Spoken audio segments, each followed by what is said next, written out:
जय हिंद दोस्तों, स्वागत है एक बार फिर से आपका अपना परिवार एफएमएससी ग्रुप डिस्कशन में। दोस्तों, हर रोज की भांति एक बार फिर से हम लोग होमवर्क सीरीज को लेकर आ चुके हैं और इस होमवर्क सीरीज के लास्ट में जो आप लोग को एक क्वेश्चन दिया जाता है जिसका जवाब आप लोग को कमेंट के माध्यम से करना होता है। तो कल का क्वेश्चन था कि अभिज्ञान शकुंतलम का अंग्रेजी में अनुवाद किसके द्वारा किया गया था। तो इसका सही जवाब हो जाएगा सर विलियम जॉन्स, इनके द्वारा करवाया गया था और इसका लेखक हो जाएगा कालिदास। इनका जवाब, इस क्वेश्चन का जवाब बहुत सारे दोस्तों का आया है जिसमें कुछ दोस्तों का नाम लिया जाता है। पहले स्थान पर पूछेंगे चंचल कुमारी, दूसरे स्थान पर अंकित कुमार, अरुण चौहान, उसका रेखा सिंह, उसके बाद हमारे एफएमएससी परिवार के सदस्य जो है दीपक कुमार, उनका भी जवाब आया है। तो इन सभी दोस्तों को बहुत बहुत धन्यवाद जिन्होंने हमारे वीडियो को लास्ट तक देखे हैं और आपको जो क्वेश्चन दिया गया था उसका जवाब देने का प्रयास किए हैं। तो आज का क्लास शुरू किया जा रहा है और आज का क्लास जो है आपको करंट अफेयर से स्टार्ट किया जाएगा। तो आप लोग को अगर कोई भी डाउट आता है तो आप लोग कमेंट क्या करें, जिसका जवाब आप लोग को कमेंट माध्यम से ही दिया जाएगा। तो आज का क्लास स्टार्ट करें, बता दीजिए आप लोग की हाल ही में चर्चा में रहे संयुक्त सैन्य अभ्यास नॉर्डिक एलिफेंट का संबंध किन दो देशों के बीच में है? ये भारत और मंगोलिया के बीच हो जाएगा, ठीक है। भारत और मंगोलिया के बीच हो जाएगा, ठीक है। और हरिमो शक्ति किसके बीच होता है? ये भारत और मलेशिया के बीच होता है। और समुद्र लक्षण अभ्यास ये भी भारत मलेशिया के बीच में ही होता है, ठीक है। बहुत अच्छा जवाब। अगला क्वेश्चन बता दीजिए आप लोग की हाल ही में खेलो इंडिया पैरा गेम 2025 का शुभंकर उज्ज्वला लॉन्च किया गया है। इसका संबंध किससे है? उज्ज्वला का संबंध यह एक गौरैया हो जाएगा। गौरैया क्या है? पक्षी हो जाएगा, ठीक है। अगला क्वेश्चन बताइएगा भारत का पहला पीपीपी आधारित ग्रीन वेस्ट प्रोसेसिंग प्लांट कहां प्रारंभ किया जाएगा? ये इंदौर में। और इंदौर कहां पड़ता है? ये मध्य प्रदेश में पड़ता है, ठीक है। अगला क्वेश्चन बताइएगा लंदन के सीन्स इन द स्क्वायर में स्थापित होने वाली पहली भारतीय फिल्म कौन सी हो जाएगी? ये दिलवाले दुल्हनिया ले जाएगी। और ये किसका मूवी है? ये शाहरुख खान का मूवी हो जाएगा, ठीक है। अगला क्वेश्चन बताइएगा हाल ही में कनाडा इंडिया फाउंडेशन द्वारा global Indian of the year पुरस्कार से किसे सम्मानित किया गया है? ये सदगुरु जग्गी वासुदेव को सम्मानित किया गया, ठीक है। अगला क्वेश्चन आएगा हाल ही में विश्व खुशहाली रैंकिंग 2025 में भारत को कौन सा स्थान मिला है? 118वां, ठीक है। 118वां स्थान मिला है, बहुत ही अच्छा जवाब। अगला क्वेश्चन बता दीजिए आप लोग की हाल ही में किस राज्य की पुलिस के जांच अभियोजन और दोष सिद्धि पोर्टल को प्रतिष्ठित स्कोच पुरस्कार से सम्मानित किया गया? ये उत्तर प्रदेश हो जाएगा, उत्तर प्रदेश हो जाएगा। अगला क्वेश्चन आएगा हाल ही में रिकॉर्ड 6 घंटे में दुनिया का पहला 3D प्रिंटर ट्रेन स्टेशन किसने बनाया? ये जापान के द्वारा बनाया गया, ठीक है। बहुत ही सेवा बताएगा आई गॉट कर्मयोगी पर पंजीकृत उपयोगकर्ताओं में शीर्ष स्थान किसने हासिल किया है? कौन सा राज्य है? अपना बिहार राज्य हो जाएगा। और बिहार दिवस कब मनाया जाता है? ये 22 मार्च को मनाया जाता है, ठीक है, ठीक है। अगला क्वेश्चन बताइएगा हाल ही में अंतर्राष्ट्रीय ओलंपिक समिति के इतिहास में पहली महिला अध्यक्ष किसे नियुक्त किया गया? ये हो जाएगा क्रिस्टी कोवेट्री को नियुक्त किया गया, ठीक है। बता दीजिए विश्व जल दिवस कब मनाया जाता है? ये 22 मार्च को ही मनाया जाता है। और पृथ्वी दिवस कब मनाया जाता है? 22 अप्रैल को मनाया जाता है, ठीक है। अगला क्वेश्चन बताइएगा भारत का पहला AI केंद्रित विश्वविद्यालय, फिर सुनिए क्वेश्चन, भारत का पहला AI केंद्रित विशेष आर्थिक क्षेत्र SEZ कहाँ प्रारंभ होगा? ये छत्तीसगढ़ में होगा। और छत्तीसगढ़ का राजधानी कहाँ है?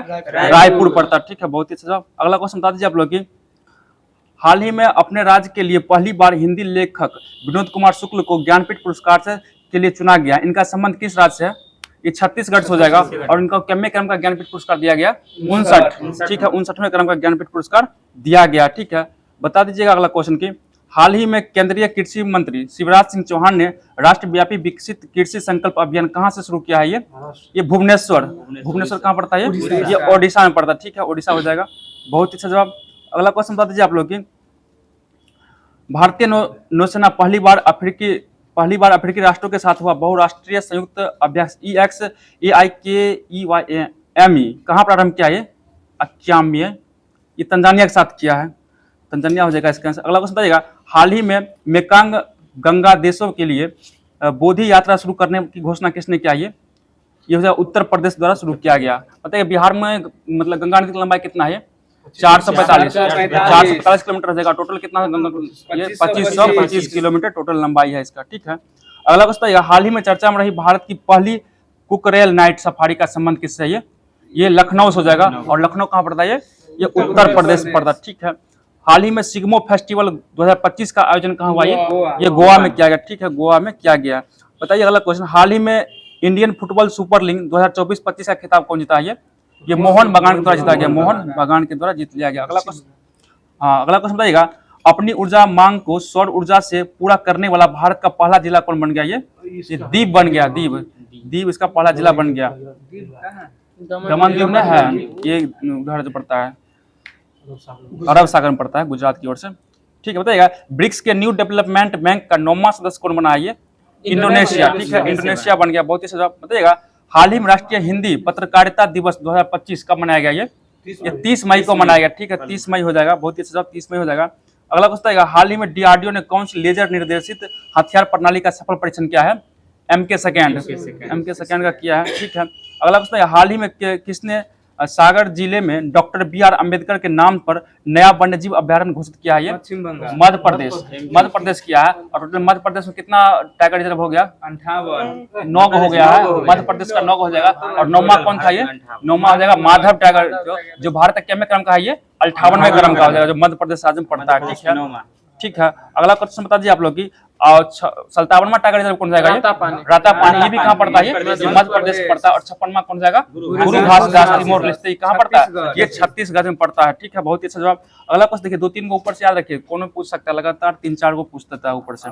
बता दीजिए अगला क्वेश्चन हाल ही में राष्ट्रीय बौद्धिक संपदा महोत्सव 2025 का कहाँ हुआ? ये देहरादून हुआ। देहरादून कहाँ पड़ता है? उत्तराखंड राजधानी है देहरादून हो जाएगा, ठीक है। अगला क्वेश्चन बता दीजिए आप लोग की हाल ही में सेपक टकार विश्व कप 2025 में भारतीय पुरुष रेगू टीम ने देश के लिए कौन सा पदक जीता है? ये पहली बार ये स्वर्ण पदक जीता, ठीक है। अगला क्वेश्चन बता दीजिए आप लोग की हाल ही में सर्वोच्च न्यायालय ने छात्रों की मानसिक स्वास्थ्य संबंधी चिंताओं को दूर करने के लिए किसकी अध्यक्षता में राष्ट्रीय टास्क फोर्स का गठन किया है? जस्टिस रविंद्र भट्ट की अध्यक्षता में किया है। अगला क्वेश्चन आएगा हाल ही में लचीले स्मार्ट और समावेशी शहरों विकास को बढ़ावा देने के लिए अंकुर पहल किसने लॉन्च किया है? अंकुर पहल और सही नाम है राज्य का बताइए तो? ये ओडिशा अंकुर पहल लॉन्च किया है, ओडिशा के द्वारा लॉन्च किया गया, ठीक है। अगला क्वेश्चन है खेलो इंडिया पैरा गेम 2025 की पदक तालिका में शीर्ष स्थान किसका है? किस राज्य का? ये महाराष्ट्र, हरियाणा को जाएगा, ये हरियाणा को जाएगा, ठीक है। तो दोस्तों आज का जो भी महत्वपूर्ण करंट बन रहा था सभी को करवा दिया गया। अब हम लोग चले लुसेंट के माध्यम से जो भी होमवर्क दिया गया था इसको पूरा करने के लिए। तो लुसेंट हिस्ट्री से चलता पहले और आज एंशिएंट हिस्ट्री का लास्ट क्लास होगा। तो इसके बाद जो अब नेक्स्ट क्लास में आप लोग को आधुनिक भारत देखने को मिलेगा और आधुनिक भारत खत्म करने के बाद मध्यकालीन भारत में आएंगे, क्योंकि आपको जो भी एग्जाम होगा सभी एग्जाम में आधुनिक भारत से ज्यादा प्रश्न देखने को मिलता है, बाद में 1 से 2 प्रश्न ही मध्यकालीन भारत से देखने को मिलता है। इसीलिए आगामी एग्जाम को देखते हुए हम लोग पहले मध्यकालीन भारत को खत्म करने का काम करेंगे। आप लोग बता दीजिएगा तराइन का द्वितीय युद्ध कब हुआ था? ये 1192 हुआ था। और किसके बीच लड़ाया गया था? ये मोहम्मद गौरी और पृथ्वीराज तृतीया के बीच लड़ाई, चौहान कहते हैं उसको, तृतीया भी वही था। बता दीजिए आप लोग कि इसमें जीत किसका हुआ था? ये मोहम्मद गौरी का जीत हुआ था। और हार किसका हुआ? ये तृतीया, पृथ्वीराज तृतीया का हार हो गया था, ठीक है। बताइए अगला क्वेश्चन परमार वंश का संस्थापक कौन था? ये उपेंद्र राज जाएगा, उपेंद्र राज जाएगा। और इसने अपनी राजधानी कहाँ बनाई थी? ये धारा नगरी को बनाया था, ठीक है। बताइएगा परमार वंश का सर्वाधिक शक्तिशाली शासक कौन था? राजा भोज, ये राजा भोज हो जाएगा, ठीक है। बता दीजिए अगला क्वेश्चन राजा भोज ने भोपाल के दक्षिण में किस झील का निर्माण करवाया था? ये भोजपुर नामक झील का निर्माण कौन करवाया था? राजा भोज के द्वारा ही करवाया गया था।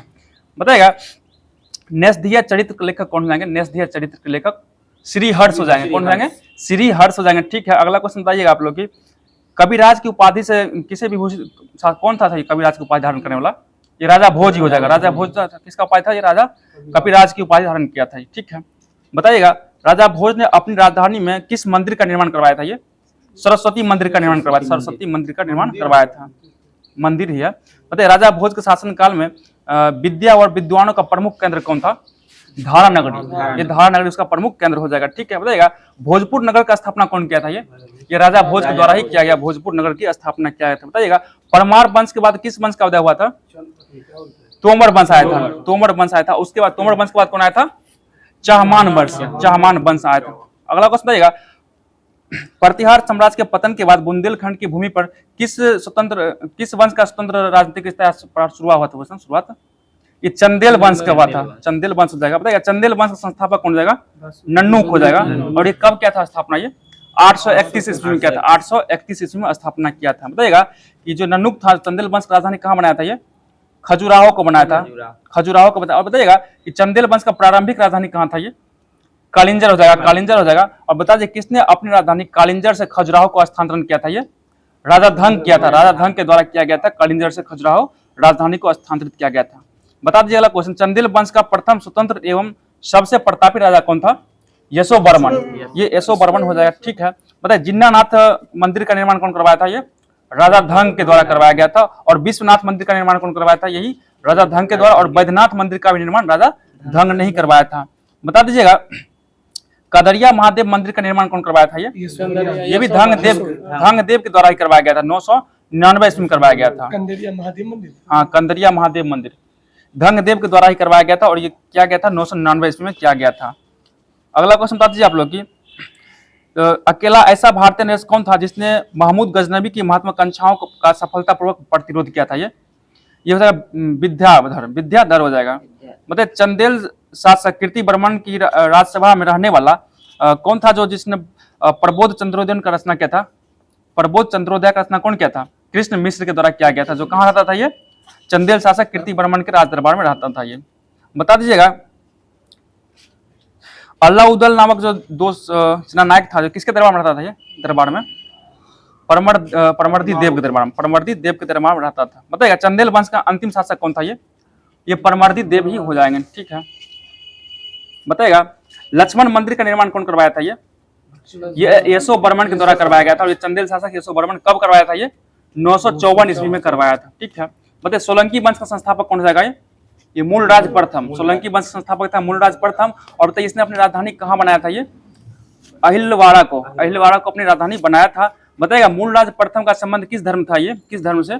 शैव धर्म से हो जाएगा। शैव धर्म से संबंधित था। ये बता दीजिए आप लोग की किसके शासनकाल में महमूद गजनबी ने सोमनाथ मंदिर पर आक्रमण किया था? ये भीम प्रथम के शासनकाल में कौन आक्रमण किया सोमनाथ मंदिर पर? महमूद गजनबी आक्रमण किया था। ठीक है, बताइए किसने माउंट आबू पर्वत पर दिलवाड़ा का प्रसिद्ध जैन मंदिर का निर्माण करवाया था? ये किसके द्वारा करवाया गया? भीम प्रथम के सामंत कौन था? बीमल के द्वारा करवाया गया था। भीम प्रथम के सामंत बीमल के द्वारा करवाया गया इसका निर्माण। माउंट आबू पर दिलवाड़ा का जैन मंदिर का निर्माण करवाया गया था। बताइए सोलंकी वंश का प्रथम शक्तिशाली शासक कौन हो जाएगा? ये जय सिंह सिद्धराज हो जाएगा। ठीक है, अगला क्वेश्चन बता दीजिए आप लोग की मोढेरा के सूर्य मंदिर का निर्माण कौन करवाया था? ये किसके शासनकाल में हुआ था? बता दीजिए आप लोग। सोलंकी राजवंश के शासनकाल में हुआ था। अगला क्वेश्चन बताइएगा सोलंकी शासक जो था ना कुमारपाल किस धर्म का अनुयायी था? ये जैन धर्म का अनुयायी था। ठीक है, अगला क्वेश्चन सोलंकी वंश का अंतिम शासक कौन हो जाएगा? भीम द्वितीय सोलंकी वंश का अंतिम शासक था। ठीक है, पता है भीम द्वितीय के एक समांत लक्ष्मण प्रसाद ने गुजरात में किस वंश का स्थापना किया था? ये बघेल वंश का स्थापना किया था।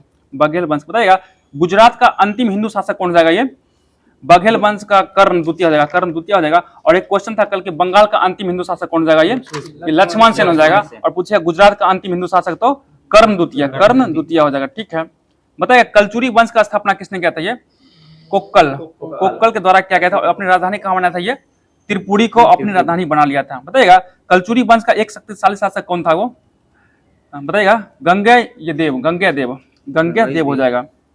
बताइएगा प्रसिद्ध कवि जो था ना राजशेखर किसके दरबार में रहता था? ये कलचुरी के दरबार में रहता था। ये बता दिए सिसोदिया वंश का मतलब संस्थापक कौन जाएगा? ये सिसोदिया वंश सूर्यवंशी कहा था। स्थापना कौन किया था? राणा कुंभा के द्वारा किया गया था। ये बताइएगा खतौली का युद्ध कब हुआ था? ये 1518 में हुआ था। ठीक है, और किसके बीच लड़ा गया था? ये राणा संगा एवं इब्राहिम लोदी के बीच लड़ा गया था। बता दीजिए आप लोग की मोहम्मद बिन कासिम जो है भारत पर कब आक्रमण किया था? ये 712 ईस्वी में आक्रमण किया था। और किस जगह पर आक्रमण किया था? ये सिंध पर आक्रमण किया। और जब यह सिंध पर आक्रमण किया उसमें वहाँ का शासक कौन था? दाहिर था। तो दोस्तों जो भी महत्वपूर्ण क्वेश्चन एंशिएंट हिस्ट्री का बन रहा सभी को करवा दिया गया। अब हम लोग चल रहे हैं ज्योग्राफी का। और ज्योग्राफी में आज हम लोग का शुरू हो जाना जनगणना, जो कि बहुत ही महत्वपूर्ण टॉपिक है। और हर एक एग्जाम में कहीं ना कहीं 1 से 2 प्रश्न देखने को मिल ही जाती है। बता दीजिए आप लोग की रो फेरी का पूर्ण रूप क्या होता है? इसका होता है रोल ऑफ फेरी हो जाएगा। ठीक है, बता दीजिए अगला क्वेश्चन की भारतीय संविधान किस धारा के अनुसार देश की जनगणना कराने का दायित्व संघ सरकार को सौंपा गया? धारा बता दीजिए। 246 धारा 246 के अनुसार किया गया। बताइएगा संविधान जनगणना जो है संविधान की संवर्ती सूची में किस क्रम संख्या पर अंकित है? ये 69वां क्रम संख्या पर अंकित है। बताइएगा जनगणना जो है संगठन किसके अधीन आता है? किसके अधीन काम करता है? ये केंद्रीय गृह मंत्रालय का अधीन आता है। बता दीजिए आप लोग कि जनगणना का उच्चतम अधिकारी कौन होता है? भारत का महापंजीयक क्या जनगणना आयुक्त हो जाएगा। ठीक है, अभी जनगणना आयुक्त कौन है? ज्ञानेश कुमार, ठीक है।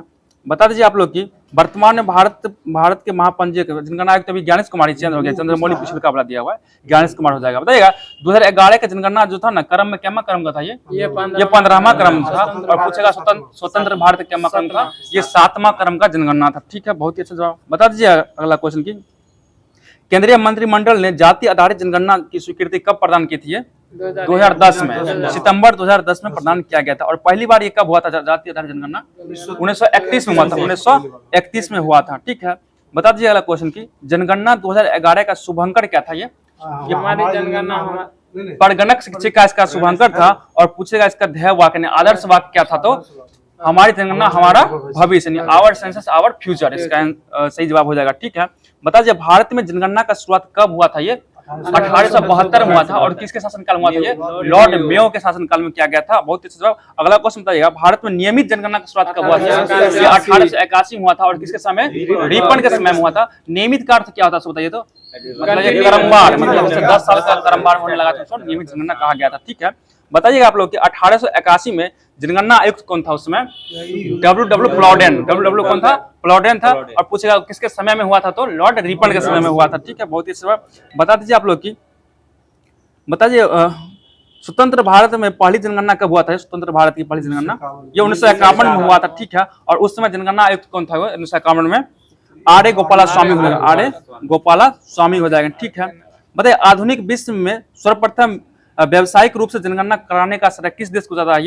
ये स्वीडन को जाता है। और इसमें पहली बार जनगणना कब कराई गई थी? यहाँ 1749 में कराया गया था। बता दीजिए अगला क्वेश्चन 10 के जनगणना का शुरुआत कहाँ से हुआ था? ये अमेरिका से हुआ था। और कब से हुआ था? ये 1790 से, 1790। 10 के जनगणना का शुरुआत अमेरिका से कब हुआ? तो 1790 से किया गया था, ठीक है।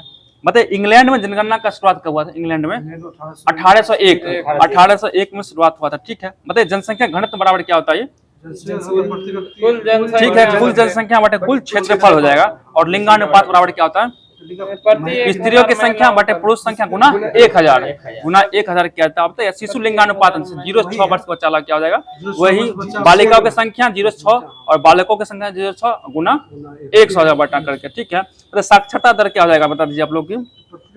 साक्षरों की संख्या बटे 7 वर्ष प्लस आयु वाली जनसंख्या गुना 100। देखिए साक्षरता 100 पर निकलता है, ध्यान रखिएगा, साक्षरता 100 पर ही निकलता है। बताइएगा 10 के वृद्धि दर बराबर क्या हो जाएगा? ये वर्तमान जनसंख्या माइनस पूर्व जनसंख्या बटे पूर्व जनसंख्या गुने 100, ये होगा 10 के वृद्धि का दर निकालना हो जाएगा, ठीक है।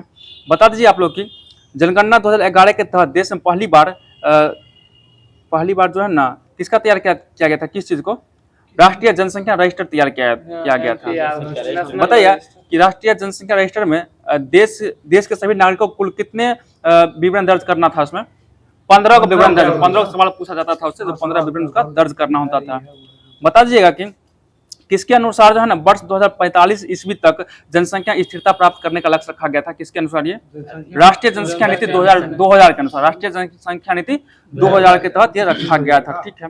बता दीजिए अगला क्वेश्चन की 2001 की जनगणना में भारत का प्रतिशत विभाजन जो है ना कितने जिलों में किया गया था? ये 2001 में 593 जिलों में किया गया था। और जब 93 और जबकि 2011 में कितना हो गया था? ये जिला 640 जिला हो गया था। तो टोटल कितना जिला नया बना था? 47 नया जिला बन गया था। इसको घटा लीजिएगा तो निकल जाएगा जिला। बताइएगा महान विभाजक वर्ष किसको कहा गया था? ये 1921 कहा गया था, क्योंकि 1911 से लेकर 1921 के बीच में क्या होता? जनसंख्या बढ़ने के बजाय घटा था। और जनसंख्या कितना परसेंट घटा था उस समय?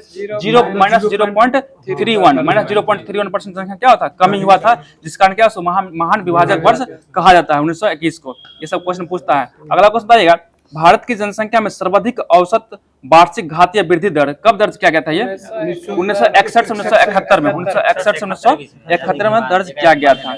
अगला क्वेश्चन बताइए 2011 की जनगणना के अनुसार भारत की कुल जनसंख्या कितना है? ये 121 करोड़ के समथिंग हो जाएगा, ठीक है। और बता दीजिए इसमें पुरुष जनसंख्या कितना परसेंट था? इसमें 51.47% हो जाएगा। और महिला जनसंख्या कितना था? इसमें 48.53%, ठीक है।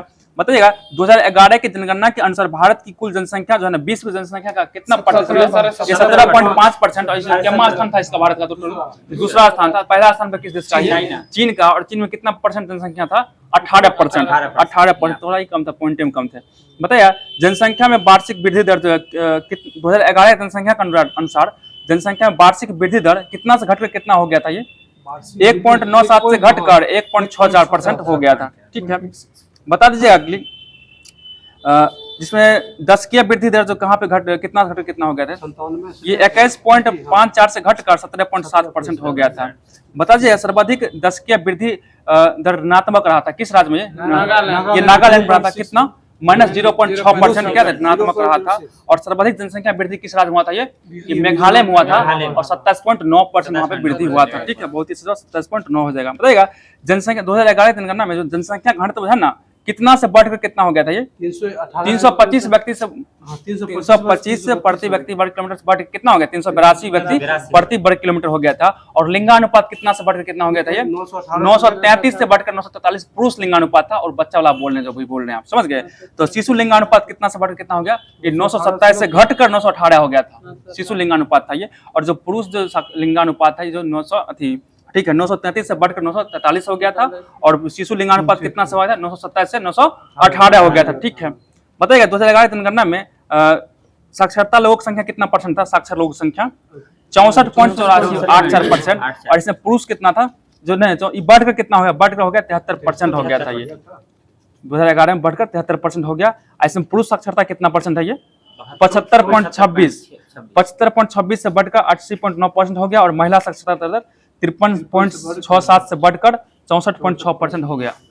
तो ज्योग्राफी का जो भी महत्वपूर्ण क्वेश्चन बनना था सभी को करवा दिया गया। अब हम लोग चल रहे हैं भारतीय संविधान की ओर। बता दीजिएगा आप लोग की वीटो का अर्थ क्या होता है? ये रोकना होता है, रोकना होता है। ठीक है, और वीटो का प्रयोग कौन करते हैं? ये राष्ट्रपति के द्वारा किया जाता है। ठीक है, और जे भी वीटो का प्रयोग सबसे पहले कौन किए थे?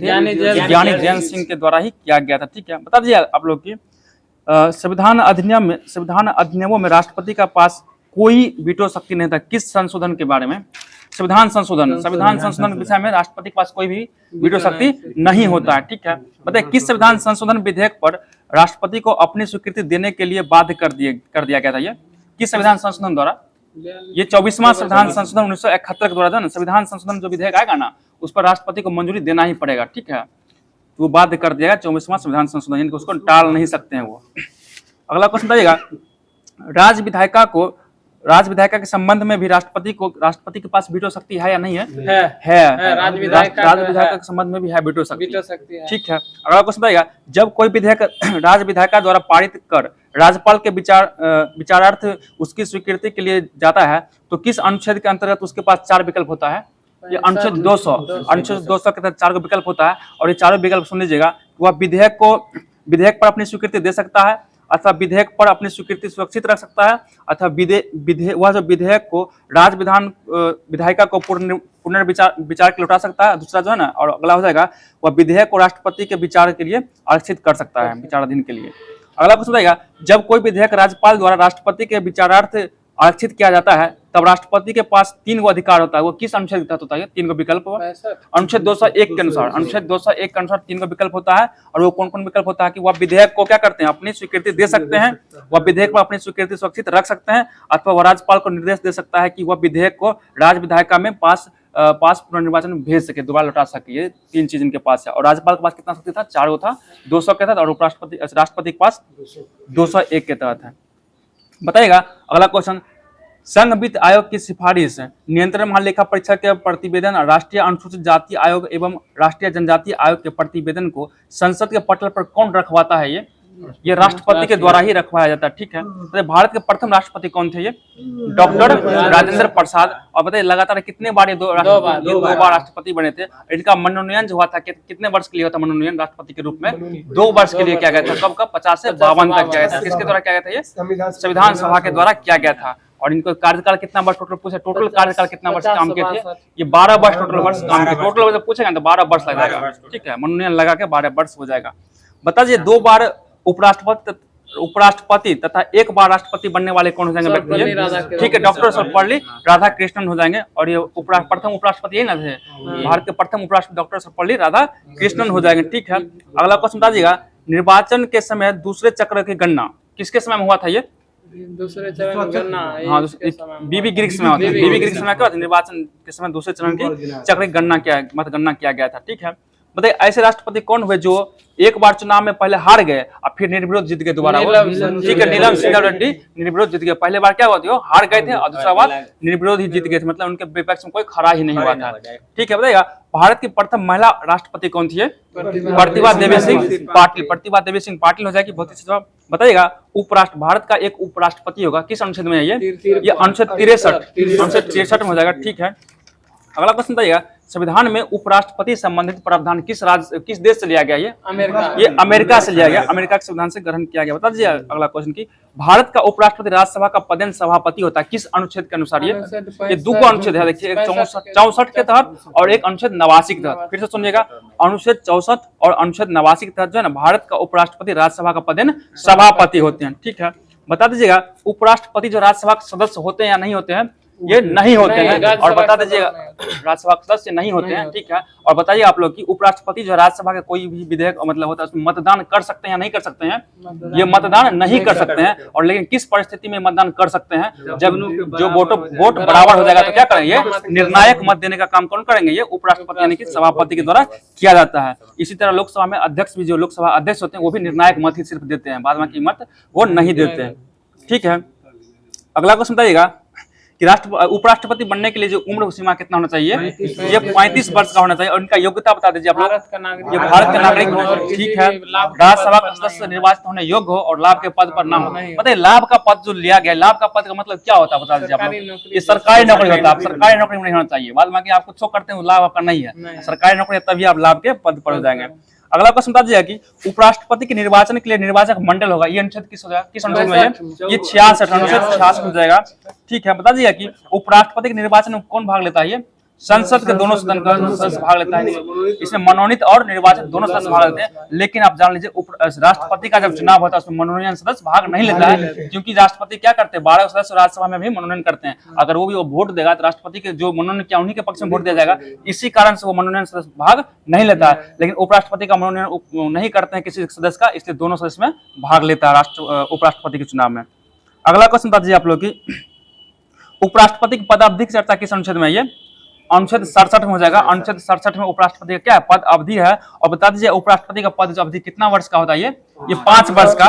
ये उपराष्ट्रपति पद अवधि शपथ ग्रहण करने से कितना वर्ष का? 5 वर्ष का होता है। और उपराष्ट्रपति का शपथ कौन दिलवाता है? ये राष्ट्रपति के द्वारा दिलवाया जाता है। ठीक है, अगला क्वेश्चन बताइएगा उपराष्ट्रपति राष्ट्रपति को संबोधित कर हस्ताक्षर लेख के द्वारा त्याग पत्र दे सकता है, ये किस अनुच्छेद के तहत? ये 67 के तहत अपना त्याग पत्र दे सकता है उपराष्ट्रपति राष्ट्रपति को संबोधित करके।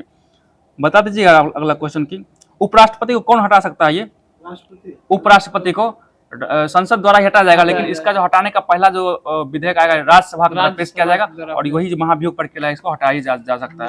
तो दोस्तों आज का जो भी महत्वपूर्ण क्वेश्चन बनना था संविधान को उसको भी करवा दिया गया। अब हम लोग चल रहे हैं फिजिक्स की ओर। फिजिक्स में बताएगा ऐसा विद्युत धारा जो समान काल अंतरालों के पश्चात अपनी दिशा में परिवर्तन कर लेती है उसे क्या कहते हैं? उसको प्रत्यावर्ती धारा कहते हैं। उसको प्रत्यावर्ती धारा, और प्रत्यावर्ती धारा का शॉर्ट नेम क्या हो जाएगा? एसी हो जाएगा। ठीक है, अल्टरनेट करंट हो जाएगा। ठीक है, बता दीजिए अगला क्वेश्चन की भारत में उत्पादित प्रत्यावर्ती विद्युत धारा कितना समय पश्चात अपनी दिशा में उत्क्रमित करती है? ये कितना समय के बाद? ये 1/100 सेकंड, 1/100 सेकंड बाद अपना दिशा में क्या उत्क्रमित करती है। बता दीजिए प्रत्यावर्ती धारा का जो है ना, प्रत्यावर्ती धारा का आवृत्ति कितना होता है? ये 50 Hz का होता है। ठीक है, 50 Hz का होता है। ठीक है, बताइए प्रत्यावर्ती धारा की माप जो किसमें क्या था, किस पर आधारित है? ये किस यंत्र पर आधारित है? उसमें प्रभाव पर आधारित है, उसमें प्रभाव पर आधारित है। बताइए वहीं पर दृश्य धारा यानी डीसी होता है, इसका माप के यंत्र किस पर आधारित है? ये धारा के चुंबकीय प्रभाव, धारा की चुंबकीय प्रभाव पर यह आधारित हो जाएगा। ठीक है, बताइए प्रत्यावर्ती धारा का उपयोग किस काम में किया जा सकता है? ये चौक कुंडली में किया जा सकता है। ठीक है, जिससे कि ऊर्जा का क्षय बिल्कुल भी ना होता। वही दृष्टि धारा को कम करने, अच्छा प्रतिवर्ती धारा को। ठीक है, बता दीजिए आप लोग की अगला क्वेश्चन की विद्युत चुंबक बनाने में विद्युत अपघटन में किस धारा का प्रयोग किया जाता है?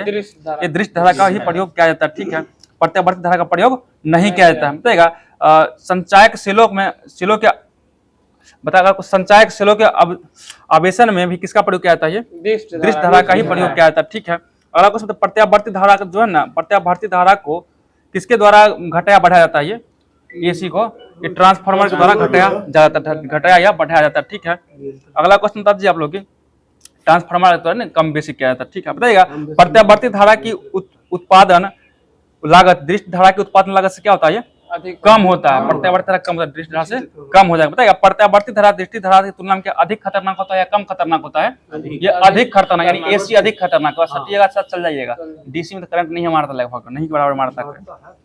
हाँ तो डीसी में उतना नहीं होता, एसी खतरनाक होता है। प्रत्यावर्ती धारा खतरनाक होता है। प्रत्यावर्ती जो डायरेक्ट करंट है घरों में हम लोग को कौन सा आता है, प्रत्यावर्ती धारा नहीं आता है ना। बताइएगा अगला क्वेश्चन बताइएगा धारा में विद्युत आपूर्ति करने वाले तारों में जिस तार का प्रयोग लाल विद्युत रोधी आवरण में होता है उसको क्या कहते हैं, उसके विद्युत में तार है, यानी धनात्मक कहते हैं विद्युत में। उसमें क्या था करंट और प्लस वाला पॉइंट वही हो जाएगा। बताइए अन्य तार जिस पर काला आवरण होता है उसको क्या कहते हैं, उसको उदासीन तार कहते हैं, यानी कि ऋणात्मक कहा जाता है। उदासीन तार अर्थिंग के रूप में उसका प्रयोग किया जाता है। बताइएगा भू संपर्क तार का प्रयोग किसका होता है, किस प्रकार का तार, हरा तार का, हरा कलर में किया जाता है प्रयोग, हरा कलर का। बताइएगा विद्युत में तार एवं उदासीन तारों के बीच में विभवांतर कितना होता है, कितना विभवांतर होता है, 220 वोल्ट का, 220 वोल्ट का विभवांतर हो जाएगा, ठीक है। बताइए विद्युत परिपथ की लघु पतन अथवा अतिभारण के कारण होने वाली हानि से सुरक्षा की सबसे महत्वपूर्ण युक्ति क्या हो जाएगा, ये फ्यूज हो जाएगा। अतिभारण कल ही बताते हैं, अतिभारण के लिए सुरक्षा कौन करता है, फ्यूज, यानी एकाएक जब लोड पड़ता है तो फ्यूज क्या होता है, उड़ जाता है और आगे लाइट का सप्लाई नहीं होता है, इस कारण क्षति होने से क्या होता है, बच जाता है। अगला क्वेश्चन बताइएगा कि जब विद्युत में तार एवं उदासीन तार सीधे संपर्क में आते हैं तो क्या हो सकता है, ये अतिभारण हो सकता है, ठीक है, अतिभारण हो जाएगा। ऐसी स्थिति में किसी परिपथ में विद्युत धारा आकस्मिक बहुत अधिक हो जाता है उसको क्या कहते हैं, उसी को लघु पतन कहा जाता है, ठीक है। अगला क्वेश्चन मानव शरीर का प्रतिरोध लगभग कितना होता है, ये कितना ओम, 1000 ओम, 1000 ओम हो जाएगा। मानव शरीर का प्रतिरोध लगभग 1000 ओम होता है। अगला क्वेश्चन बताइएगा किस नियम के अनुसार यदि धारावाही चालक को दाएं हाथ की मुट्ठी में इस प्रकार पकड़ा जाए कि अंगूठा विद्युत धारा की दिशा की ओर संकेत करे तो हाथ की अन्य उंगलियां चुंबकीय क्षेत्र की दिशा की ओर व्यक्त करे, किसका नियम है, ये मैक्सवेल के दक्षिणा हस्त नियम हो जाएगा, अंगूठा नियम वाला हो जाएगा, ठीक है।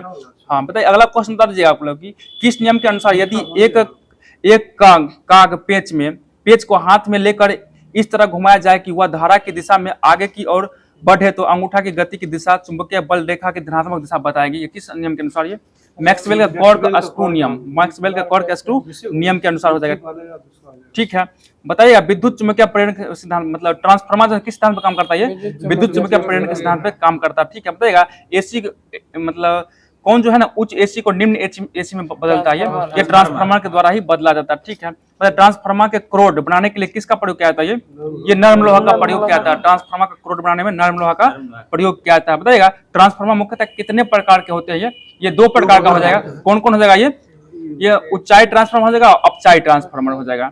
बताइएगा किस ट्रांसफार्मर को जो है ना निम्न एसी विभव को उच्च एसी विभव में बदलने के लिए क्या जाता है, ये उच्चाई ट्रांसफार्मर का प्रयोग किया जाता है। और बताइए किसका जो है ना प्राथमिक कुंडली की फेरों की संख्या की तुलना में द्वितीय कुंडली की फेरों की संख्या अधिक होती है, यही उच्चाई ट्रांसफार्मर हो जाएगा। और बताइए उच्चाई ट्रांसफार्मर का अनुपात कितना होता है, ये ट्रांसफार्मर अनुपात कितना से अधिक होता है, ये 1 से अधिक हो जाएगा। और बताइएगा कि किस ट्रांसफार्मर का उपयोग उच्च एसी को निम्न एसी में बदलने के लिए किया जाता है, ये अपचाई ट्रांसफार्मर हो जाएगा। और इसमें बताइए द्वितीय कुंडली की फेरों की संख्या की तुलना में प्राथमिक कुंडली की फेरों की संख्या क्या होती है, ये अधिक हो जाएगा। और बताइएगा अपचाई में अपचाई ट्रांसफार्मर का अनुपात कितना होता है, कितना से कम होता है, 1 से कम हो जाएगा, ठीक है, 1 से कम हो जाएगा। बताइएगा कौन सा यांत्रिक ऊर्जा को विद्युत ऊर्जा में परिवर्तित करता है, डायनेमो या जनरेटर। डायनेमो या जनरेटर क्या करता है, यांत्रिक को विद्युत ऊर्जा में बदलता है। बताइएगा डायनेमो जो किस सिद्धांत पर काम करता है, ये विद्युत चुम्बकीय प्रेरण के सिद्धांत पर काम करता है। बताइए विद्युत मोटर किसको बदलता है, किसको,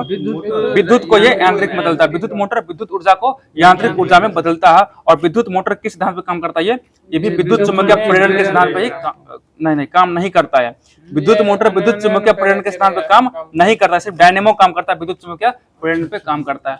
तो दोस्तों फिजिक्स का भी जो भी महत्वपूर्ण क्वेश्चन बनना सभी करवा दें। अब चल रहे विविध की और विविध आज लास्ट होगा और इसमें आप लोग को दिया गया था पुस्तक से संबंधित। बताइएगा सिलेक्शन डे पुस्तक किसका है, ये अरविंद अडिगा का। सिलेक्शन डे पुस्तक किसका है, अरविंद अडिगा का पुस्तक हो जाएगा, ठीक है। बताइएगा पावर शिफ्ट पुस्तक के लेखक कौन जाएंगे, ये एल्विन टोफलर हो जाएगा, ठीक है। बता दीजिए आप लोग को फ्रेंड्स एंड पोयम पुस्तक लेखक कौन जाएंगे, ये फ्रेंड्स एंड पोयम को शेख मुजीबुर रहमान हो जाएगा, ठीक है। बताइए मैथोलॉजी के लेखक कौन जाएंगे, Roland Barthes, mythology Roland Barthes हो जाएंगे। अगला क्वेश्चन बताइएगा the diary of young girl के लेखक कौन जाएंगे, ये एनी फ्रैंक हो जाएंगे, ठीक है। बताएगा द राइट ऑफ मैन के लेखक कौन हो जाएंगे, थॉमस पेन, ठीक है, थॉमस पेन हो जाएगा, ठीक है। बताएगा अगला question, the fault in our stars के लेखक कौन हो जाएंगे, जॉन ग्रीन हो जाएगा, जॉन ग्रीन। बताइए ओपेन के लेखक कौन है, ओपेन, इसका हो जाएगा अनेंद्र अगासी, अनेंद्र अगासी के द्वारा लिखा गया। बता दीजिए आप लोग की। अगला क्वेश्चन बताइए, डॉलर बुक लेखक कौन हो जाएगा, ये सुधा मूर्ति, डॉलर बुक सुधा मूर्ति हो जाएगा। और एस्पेयर का कौन हो जाएगा, एस्पेयर के पुस्तक लेखक प्रिंस हैरी, एस्पेयर पुस्तक लेखक प्रिंस हैरी हो जाएगा, ठीक है। अगला क्वेश्चन बताएगा एमएनएसटी के लेखक कौन है, एमएनएसटी के लेखक ये अरविंद अडिगा हो जाएगा, अरविंद अडिगा हो जाएगा। बताइएगा स्ट्रेट फ्रॉम द हार्ट के लेखक कौन हो जाएगा, स्ट्रेट फ्रॉम द हार्ट, ये तो जानते होंगे, क्रिकेट से संबंधित है, कपिल देव हो जाएगा, ठीक है। मतलब प्लेइंग इट माय वे के लेखक कौन हो जाएंगे, ये सचिन तेंदुलकर हो जाएंगे, प्लेइंग इट माय वे के लेखक सचिन तेंदुलकर हो जाएंगे, ठीक है। अगला क्वेश्चन बताइएगा कि एडीबी का फुल फॉर्म क्या हो जाएगा, एशियन डेवलपमेंट बैंक हो जाएगा, ठीक है। और एटीएम का फुल फॉर्म क्या होगा, automatic teller machine, automatic teller machine हो जाएगा, ठीक है। और बताइएगा बीसीसीआई का फुल फॉर्म क्या हो जाएगा, ये board of control of cricket in India, board of control of cricket in India हो जाएगा, ठीक है। बताइए भेल का बीएचईएल का फुल फॉर्म क्या हो जाएगा, भारत हैवी इलेक्ट्रिकल लिमिटेड, ठीक है। और एडी का फुल फॉर्म क्या हो जाएगा, ठीक है, एनॉन डोमिनी हो जाएगा, एनॉन डोमिनी हो जाएगा, ठीक है। तो दोस्तों जो भी महत्वपूर्ण क्वेश्चन विविध का बनना था सभी को करवा दिया गया। अब हम लोग चल रहे हैं सार संग्रह की ओर, सार संग्रह के माध्यम से जो भी क्वेश्चन आप लोग को दिया गया था सभी को करवाया जाएगा। बताइए भारत में नागरिकों के मौलिक अधिकार का संरक्षण किसे कहा जाता है, ये सर्वोच्च न्यायालय, सुप्रीम कोर्ट के मुख्य न्यायालय, सुप्रीम कोर्ट, उच्चतम न्यायालय या सर्वोच्च न्यायालय एक ही हुआ। और बता दीजिए आप सुप्रीम कोर्ट के मुख्य न्यायाधीश कौन है वर्तमान में अभी, ये बी.आर. गवई हो जाएगा, जस्टिस बी.आर. गवई हो जाएंगे। बहुत ही अच्छा बता दीजिएगा, राज्यसभा के पास लोकसभा के बराबर अधिकार किस क्षेत्र में होता है, बता दीजिए आप लोग, ये संविधान संशोधन के क्षेत्र में होता है, दोनों का अधिकार बराबर होता है। राज्यसभा के पास लोकसभा का बराबर अधिकार किस में होता है, ये संविधान संशोधन का अधिकार होता है, संविधान संशोधन के संबंधित होता है।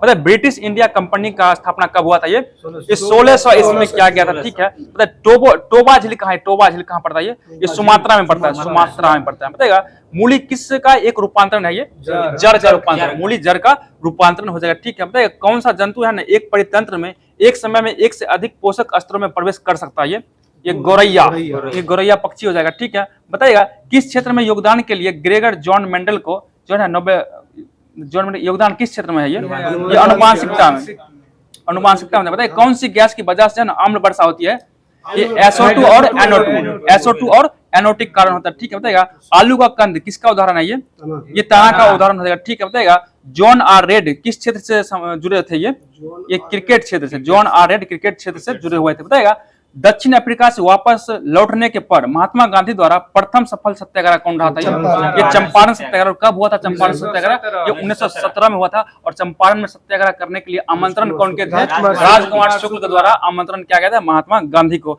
बताइए दक्षिण अफ्रीका से वापस कब आए थे महात्मा गांधी, 9 जनवरी 1915 को आए थे। और उस दिन कौन सा दिवस मनाया जाता है, 9 जनवरी को, ये प्रवासी भारतीय दिवस के रूप में मनाया जाता है। बहुत ही अच्छा बता दीजिए। अगला क्वेश्चन की भारत में राष्ट्रपति को किस अनुच्छेद के तहत मौलिक अधिकार के परिवर्तन के निलंबन का अधिकार है, ये 359 हो जाएगा, अनुच्छेद 359, ठीक है। बताइए चंद्रगुप्त मौर्य चंद्रगिरी पर्वत श्रवणबेलगोला में किस जैन संत के साथ गया था, ये भद्रबाहु। जब जैन धर्म 2 भाग में बटा था, कौन कौन, श्वेतांबर दिगंबर बट गया था ना। जो भद्रबाहु कहाँ गए, भद्रबाहु चल गए थे किस में, ये चल गए थे दिगंबर बन गए थे। और श्वेतांबर था अश्रुल वस्त्र, श्वेतांबर कौन सा वस्त्र पहनता, ये श्वेत वस्त्र। और भद्रबाहु वाला दिगंबर ये नग्न रहता था, ठीक है। बताइएगा ये जो चंद्रगुप्त मौर्य था इनका मृत्यु कैसे हो गया था, ये उपासना के दौरान हो गया था। और कहाँ पे हुआ था मृत्यु, श्रवणबेलगोला कहाँ पड़ता है, ये कर्नाटक में हो गया, ठीक है। बताइएगा भारत में पंच तीर्थ का संबंध किससे, पंच तीर्थ का संबंध ये सामाजिक समावेश हो जाएगा, सामाजिक समावेश हो जाएगा। बताएगा किसने रॉलेट एक्ट को काला कानून कहा था, ये महात्मा गांधी को कहा था। और रॉलेट एक्ट कब आया था, ये 1919 में आया था। और रॉलेट एक्ट के विरोध में मतलब घटना हो गया था, कौन सा हो गया था, ये जलियांवाला बाग हत्याकांड 13 अप्रैल 1919। मतलब जलियांवाला बाग में जो लोग शांतिपूर्ण सभा करने गए थे किस कारण से गए थे, वो देखिए रॉलेट एक्ट के विरोध करने का सत्यपाल किसली और सत्यपाल मलिक और सैफुद्दीन किसली को गिरफ्तार कर लिया गया था। उन्हीं के लिए क्या गया था, वहां पे सभा का रिहाई के लिए सभा का आयोजन किया गया था। लेकिन उसमें क्या गया था, उसमें जनरल ओडायर के द्वारा गोली चला दिया गया था, जिसमें क्या हुआ था, बहुत सारे व्यक्ति को मृत्यु हो गया था। उसमें मुख्यमंत्री हंसराज नामक के साथ किया था, हंसराज नामक एक पत्रकार था, हंसराज ही किया था मुख्यमंत्री, ठीक है।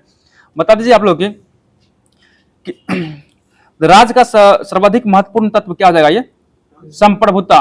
संप्रभुता का मतलब समझते क्या होता है? संप्रभुता का मतलब अपना फैसला खुद लेना। भारत एक ऐसा देश है, संप्रभुत्व देश है कि कोई भी बाहरी आक्रमण चाहे कोई भी फैसला अपना भारत स्वयं ले सकता है। जैसे भारत को भी पाकिस्तान पर हमला करना था, अपना मन से मार दिया ना, तो यही हुआ संप्रभुता। ठीक है, अगला क्वेश्चन बता दीजिए आप लोग की किसने रॉलेट एक्ट, ये तो पूछे थे, काला कानून कौन कहा था? ये महात्मा गांधी के द्वारा कहा गया था। बता दीजिए आप लोग की कौन सा राष्ट्रीय उद्यान भारत के छत्तीसगढ़ राज्य में ये? कांगेर घाटी। कांगेर घाटी कहां पर? छत्तीसगढ़। ऑप्शनल क्वेश्चन था। ठीक है, अगला क्वेश्चन बताइएगा कौन सा अम्लीय माध्यम में पोटेशियम आयोडाइड से आयोडीन को शीघ्रता से मुक्त करता है? ये नाइट्रेट हो जाएगा, नाइट्रेट हो जाएगा। बताइएगा ग्रीन हाउस प्रभाव जो है किससे संबंधित है? ये ग्लोबल वार्मिंग हो जाएगा, ग्लोबल वार्मिंग हो जाएगा। बताइए पानी का घनत्व जो है ना, पानी का घनत्व किस ताप पर सर्वाधिक होता है? ये 4 डिग्री सेल्सियस पर। आयतन सबसे कम होता है इसमें, 4 डिग्री सेल्सियस कम होता है। ठीक है, बता दीजिए आप लोग की विश्व ओजोन दिवस कब मनाया था? ये 16 सितंबर को मनाया था। ठीक है, बताइए कार्बोनिक अम्ल का सूत्र क्या हो जाएगा? कार्बोनिक अम्ल का C6H5OH, C6H5OH हो जाएगा। ठीक है, बता दीजिए अगला क्वेश्चन की बताइए समान नेत्र रेटिना पर बनने वाला प्रतिबिंब कैसा होता है? ये वास्तविक और उल्टा हो जाएगा। ठीक है, वास्तविक और उल्टा हो जाएगा। बताइए वर्गीकरण की आधारित इकाई क्या हो जाएगा? ये जाति। ठीक है, जाति यानी एसपीसी, जाति हो जाएगा। ठीक है, अगला क्वेश्चन बताइएगा कौन सी वायुमंडलीय परत रेडियो संचार में मदद करता है? ये आयन मंडल करता है। ठीक है, बताइएगा किसी पदार्थ का क्वथनांक दाब बढ़ाने पर क्या होता है? वृद्धि होता है, ये वृद्धि हो जाएगा। ठीक है, दाब बढ़ाने पर बढ़ जाता है। बताइएगा द्विबीजपत्री पादप का पर्ण कैसा होता है? ये पृष्ठधारी होता है, पृष्ठधारी हो जाएगा। ठीक है, बता दीजिए अगला क्वेश्चन की आर्य समाज का स्थापना कौन किया था? ये दयानंद सरस्वती के द्वारा कब किया गया था? और बता दीजिए आप लोग कौन सी झील है क्षुद्र ग्रह के टक्कर के कारण बना? ये लोनार झील। लोनार झील कहां पड़ता है? ये महाराष्ट्र में। और कैसा झील है? ये क्रेटर झील है। ये कैसा क्षुद्र ग्रह के टक्कर से बना है।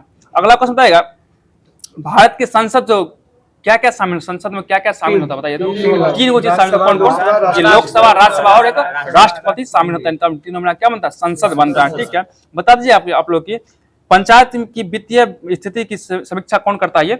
राज्य वित्त आयोग के द्वारा, राज्य वित्त आयोग के द्वारा किया जाता है। ठीक है, अगला क्वेश्चन है लद्दाख के प्रथम उपराज्यपाल के रूप में किसे नियुक्त किया गया था? ये राधाकृष्ण माथुर को, राधाकृष्ण माथुर को नियुक्त किया गया था। बहुत ही अच्छा बताइएगा दिल्ली में लाल किले में मोती मस्जिद का निर्माण कौन करवाया था? ये औरंगजेब द्वारा करवाया गया। मोती मस्जिद का निर्माण औरंगजेब के द्वारा करवाया गया था। बताइएगा हाँ, भारत में स्वर्ण का सर्वाधिक उत्पादन कहाँ होता है? ये कर्नाटक में किया जाता है। ठीक है, प्रकाश वर्ष जो है किसको मापने की इकाई है?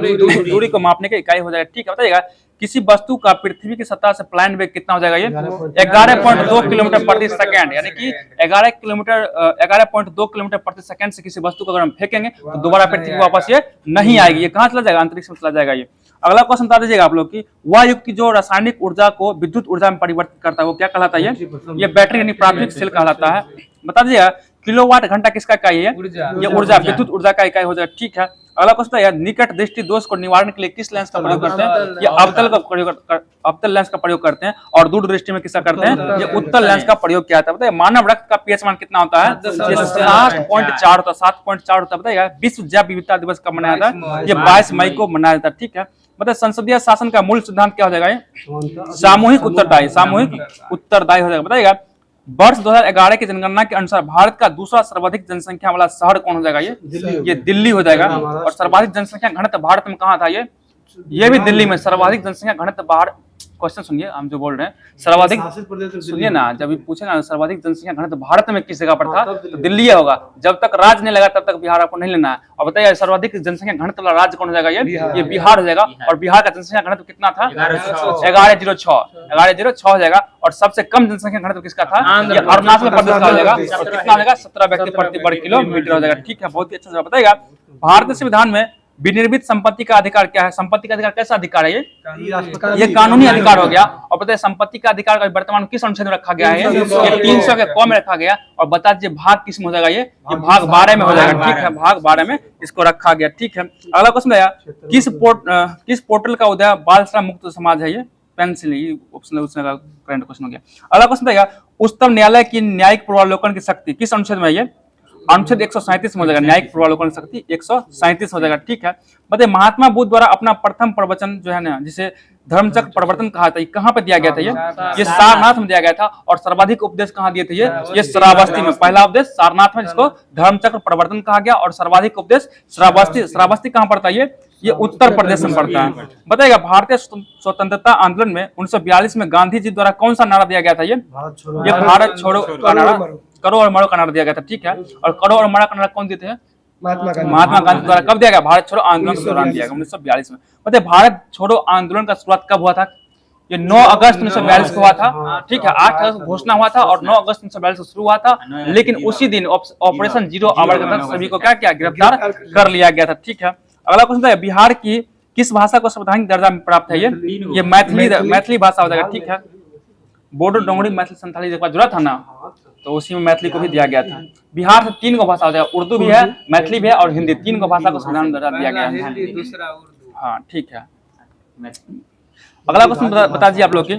अगला क्वेश्चन सुन लीजिएगा, न्यूट्रॉन की खोज कौन किया था? न्यूट्रॉन की खोज ये चैडविक खोज किया था। और न्यूट्रिनो का खोज कौन किया था? ये पॉली के द्वारा खोज किया गया था। बताइएगा डोडो क्या है? डोडो, ये डोडो एक विलुप्त पक्षी है। बताइए कोई भी जीव जो है ना, कितना वर्ष तक अगर नहीं दिखता है तो उसको विलुप्त मान लिया जाता है। ये 50 वर्ष, ठीक है। 50 वर्ष तक किसी चीज को नहीं देखेगा इसको विलुप्त मान लिया जाता है, उसको विलुप्त मान लिया जाता है। बता दीजिए किस किरण की सबसे कम तरंगदैर्घ्य होती है? ये गामा का तरंगदैर्घ्य सबसे कम और सबसे अधिक भेदन क्षमता किसका होता है?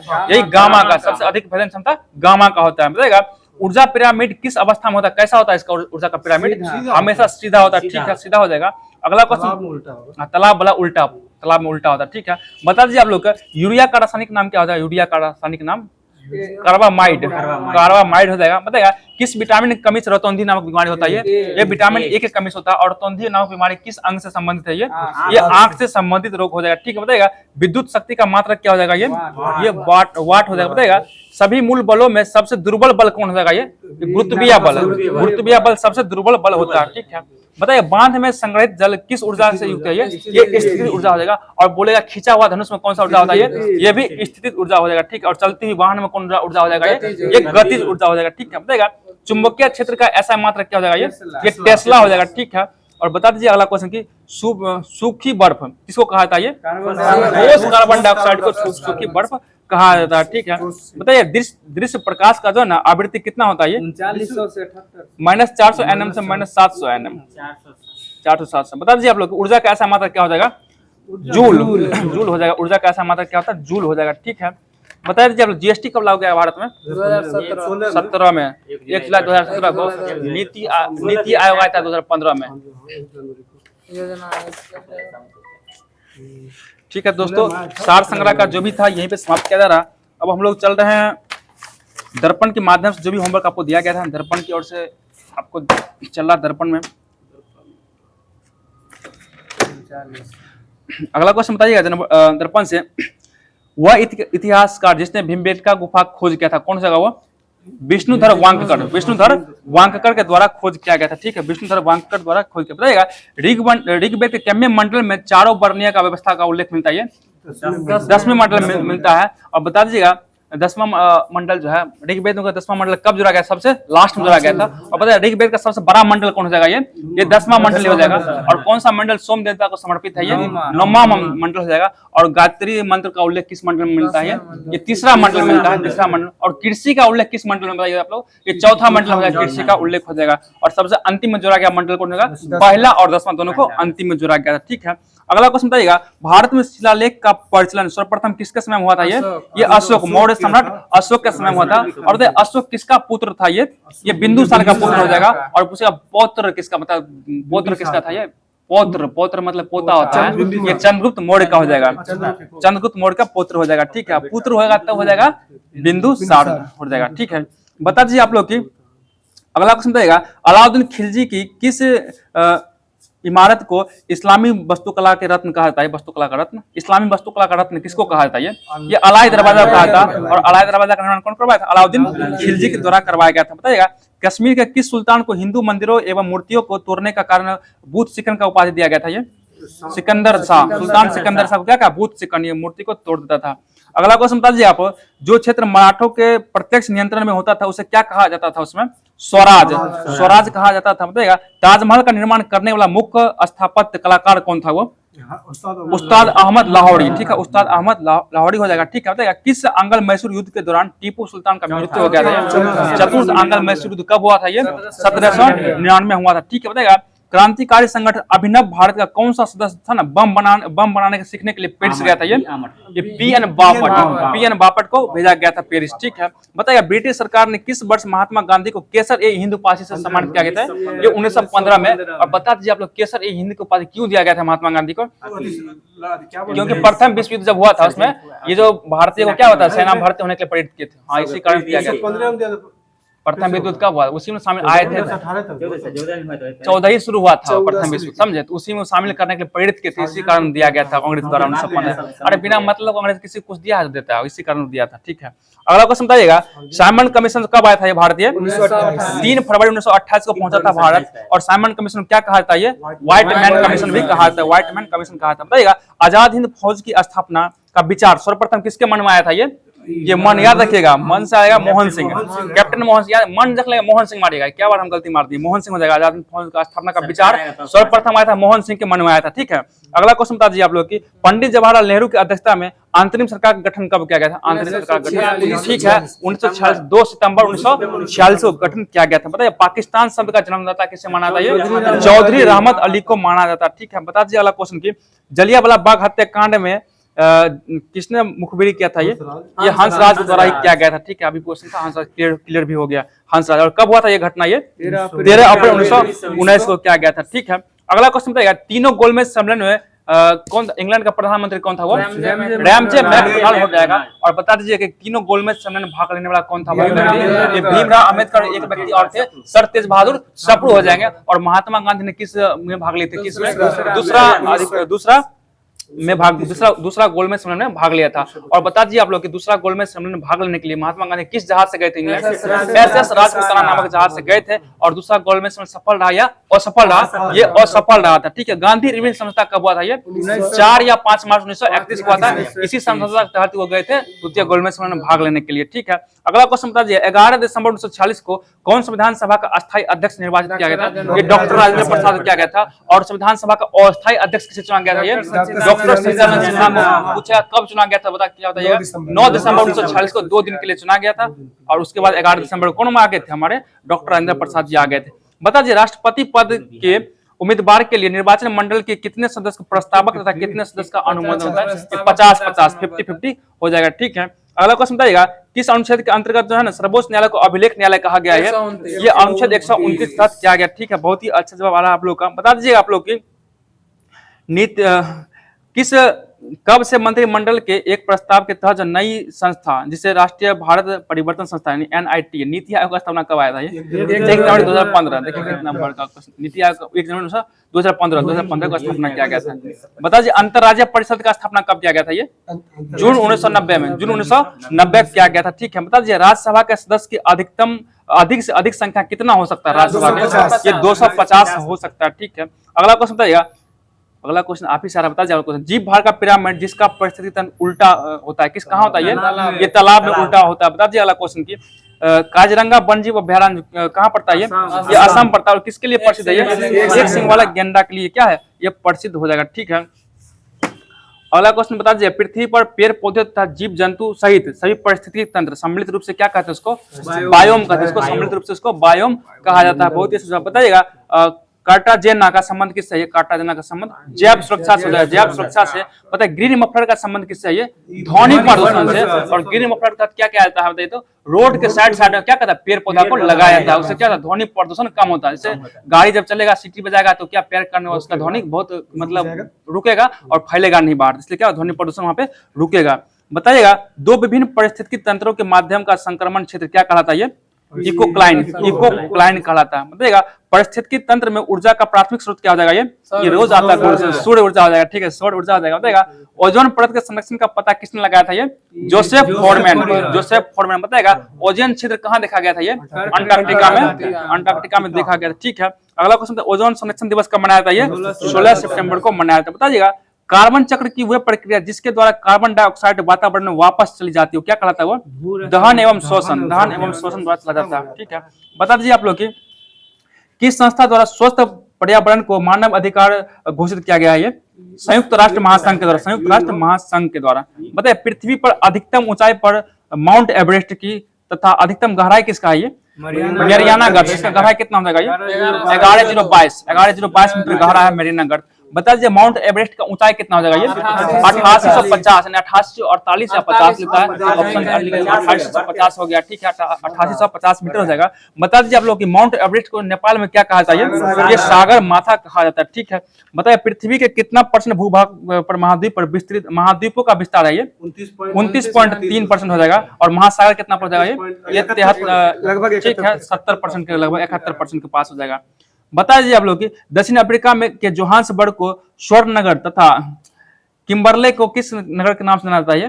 किम्बरले को हीरो का नगर कहा जाता है, ठीक है। अगला क्वेश्चन बता दीजिए, मालाबार तट पर अनेक पस जल है जिसे स्थानीय भाषा में क्या कहा जाता है? कायल कहा था, ठीक है, कायल कहा था, कायल पस जल कायल कहा था। बता दीजिए अगला क्वेश्चन, दक्षिण भारत का मैनचेस्टर किसे कहा था?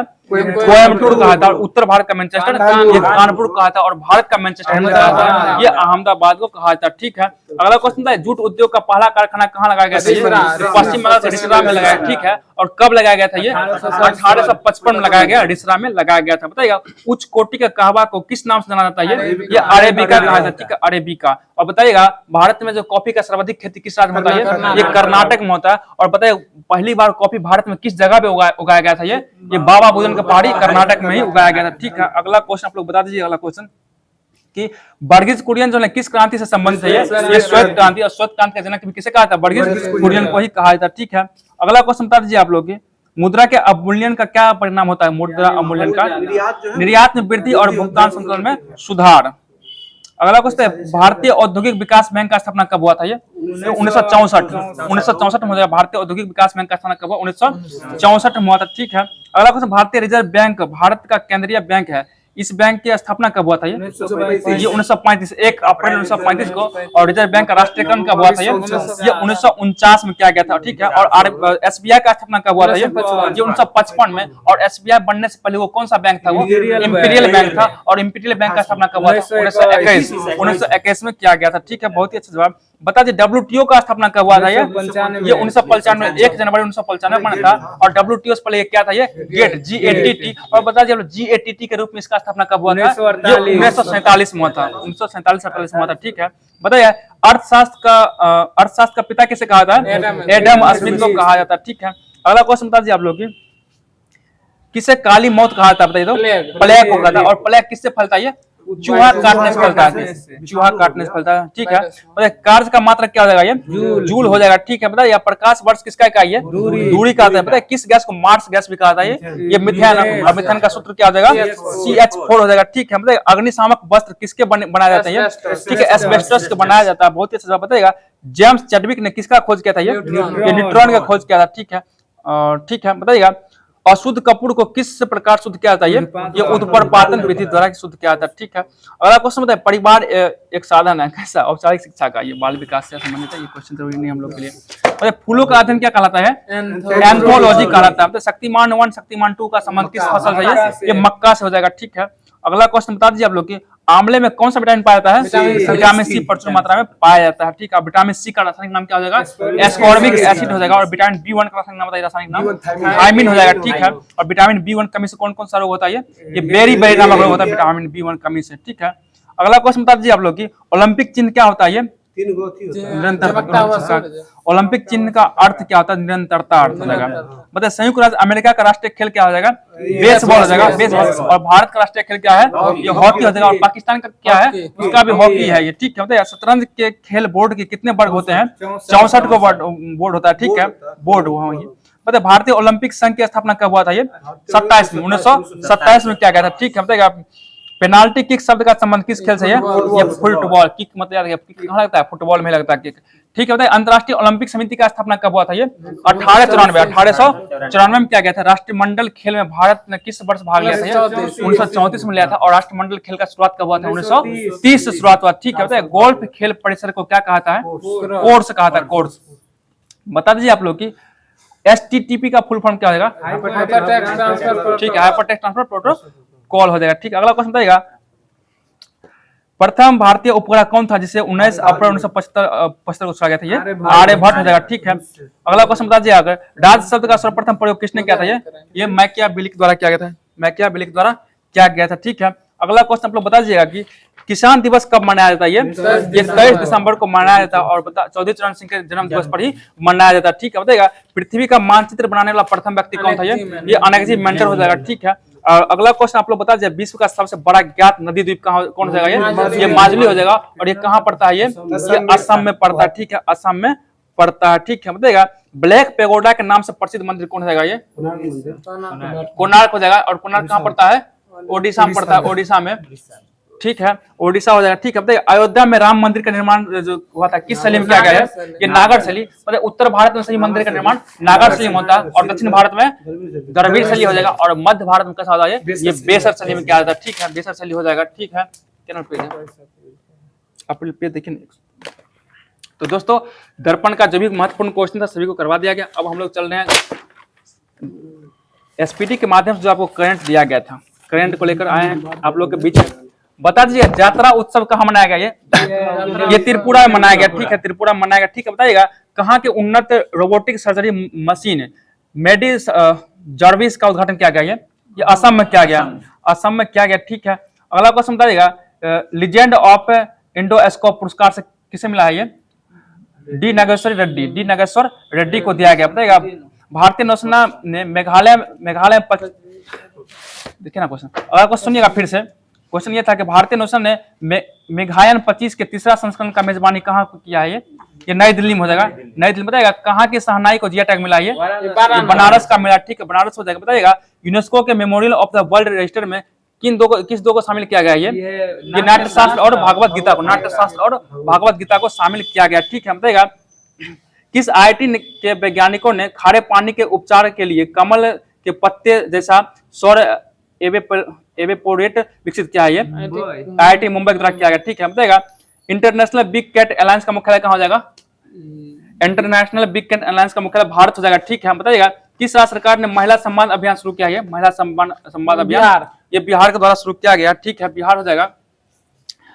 अगला क्वेश्चन बताइएगा, अगला क्वेश्चन बता दीजिए आप लोग की हिमांशु जाखर ने अंडर 18 एशियाई एथलेटिक्स चैंपियनशिप में कौन सा पदक जीता है? ये स्वर्ण पदक जीत लिया। ठीक है, बताइएगा वर्ल्ड इकोनॉमिक फोरम द्वारा यंग ग्लोबल लीडर 2025 के रूप में किसे चुना गया? ये राम मोहन नायडू को, मतलब यंगेस्ट नेता कौन बना है? राम मोहन नायडू हो जाएंगे। ठीक है, अगला क्वेश्चन बताइएगा 2 दिवसीय अंतर्राष्ट्रीय बौद्ध परिषद कहाँ आयोजित किया गया? ये अरुणाचल प्रदेश हो जाएगा, अरुणाचल प्रदेश। अगला क्वेश्चन बता दीजिए आप लोग की किस देश के राष्ट्रपति ने ईस्टर पर 30 घंटे के संघर्ष विराम की घोषणा किया? ये रूस हो जाएगा, रूस। और रूस का प्रधानमंत्री कौन हो जाएगा? पुतिन हो जाएगा। ठीक है, राष्ट्रपति पुतिन हो जाएगा। ठीक है, तो दोस्तों आज का लास्ट क्वेश्चन बताइएगा गांव स्तर पर पुरावशेष सर्वेक्षण पूरा करने वाला पहला राज्य कौन हो जाएगा?